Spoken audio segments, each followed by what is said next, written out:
What is up guys, Jarv here, back today, jumping into Destiny 2. Now in our video today, we're taking a look at the Serath bunkers and specifically the quickest and easiest ways to rank these up. So if you're looking for a way to farm Warmind bits, then this is the video for you. Now if you enjoyed the video, be sure to leave a rating down below, that super helps me out here on the channel. And if you're new around here, want to keep up to date with all the latest Destiny 2 content, then be sure to hit subscribe as well. But without further delay guys, let's jump into the video.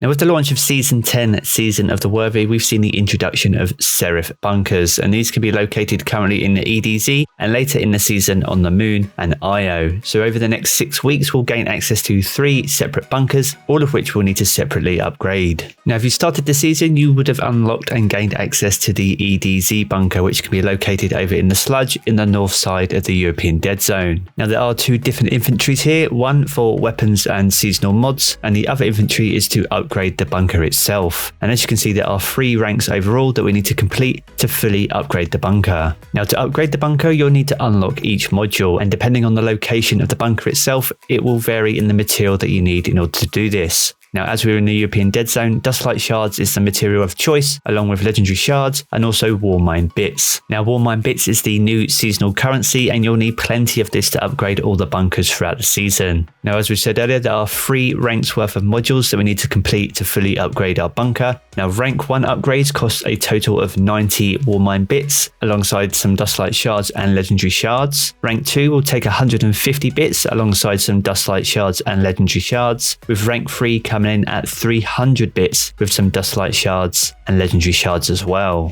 Now there are a few different sources that you can get Warmind bits from. If we start off with the weeklies, now there are 2 weeklies per character. By completing these will grant 100 Warmind bits each. So if you complete that across all 3 characters, that is 600 in total to contribute towards upgrading your bunker. There are also 5 dailies which offer 50 Warmind bits per completion, so that is a total of 250 per day per character, totaling 750 if you can complete them on all 3 characters. So over the course of the week, that is 5,250 Warmind bits alone, just from dailies. So you can get some pretty serious numbers just by completing the daily bounties. Now if we head back and look at the modules themselves, as you can see there are 3 rows of 7 modules per rank. Now with 90 being required for the first row, that is 630 Warmind bits you'll need to complete rank 1. 150 Warmind bits per module is required for rank 2, which totals 1,050 Warmind bits to complete that rank. And for rank 3, you'll need 300 Warmind bits per module, totaling 2,100 for rank 3. So to fully upgrade your bunker, the maximum amount of Warmind bits you'll need for the European Dead Zone is 3,780. So you'll get more than enough if you're able to complete all the dailies. However, I do appreciate not everyone's able to log in and play the game every day, which is why the farm for Warmind bits is very lucrative. And here is how you can farm the currency very easily as well.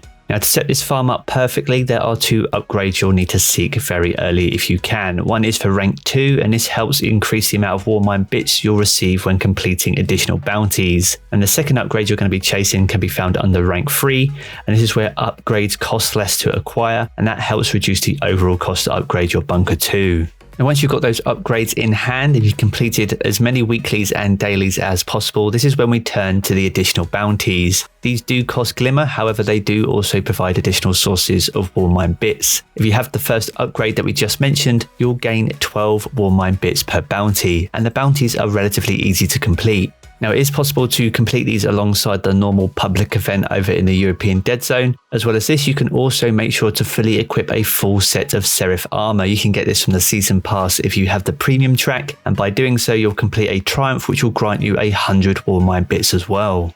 Now by running the public event, you'll gain an additional 6 Warmind bits on a successful completion, or 4 on an unsuccessful run. However, it's not the most optimal way to complete the bounties, as you'll be sharing an instance with up to 6 other people, and you won't necessarily be paying too much attention to the public event if you're trying to get particular kills with particular weapons. Now the best and the most optimal way to complete these bounties can be found at Shadowkeep. This is the second encounter within the Last Wish raid, and you can skip directly there by using the Wall of Wishes. Now, if you've never been to the Wall of Wishes, be sure to follow the path that I'm taking right now. This will take you directly there, where we'll need to enter a particular pattern, which will allow us to skip to the second encounter. Now, whenever you're doing bounties here in the Last Wish raid, it's very important to make sure that you have the weapons needed within your loadout so you can quickly swap to them. Another thing to bear in mind as well is raid banners. Raid banners are going to be super useful because these will help you replenish your ammo, but also your super because some bounties do require super kills. Now, if you don't have any raid banners, you can go visit Petra Vinge over in the Dreaming City or our good friend Hawthorne over in the Tower, and both of those NPCs will have raid banners available to you. Now, once we've successfully made our way to the Wall of Wishes, there are a various amount of different patterns that we can enter into this wall. In order to do so, we simply need to shoot the symbols, and these will rotate through a particular sequence. Now, it's very important not to use any weapons with ricochet rounds or explosive rounds, as these can impact these symbols themselves and any plates directly around them. Now, this is the pattern that we'll need to complete in order to successfully teleport ourselves to Shiro-Chi.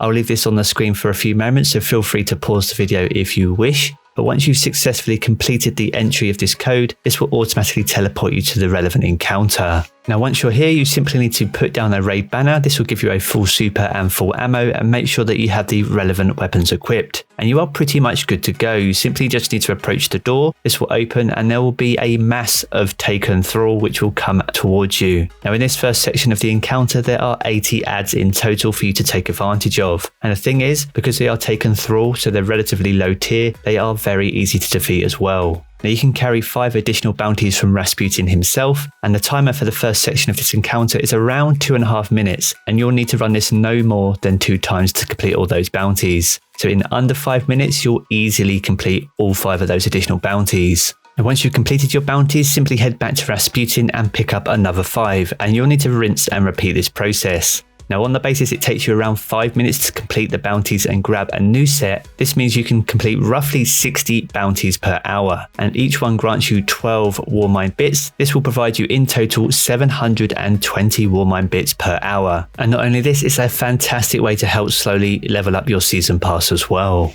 So there we have it, guys. That is all the currently available sources of Warmind bits in the game in Season 10, Season of the Worthy, as well as a cool little farm for you to farm these at a ridiculous rate of 720 per hour. Now, if you have enjoyed the video, be sure to leave a rating down below. That super helps me out here on the channel. And if you're new around here and want to keep up to date with all the latest Destiny 2 content, then be sure to hit subscribe as well. I'm going to jump back into the game as always, guys, but I will catch you all again very soon.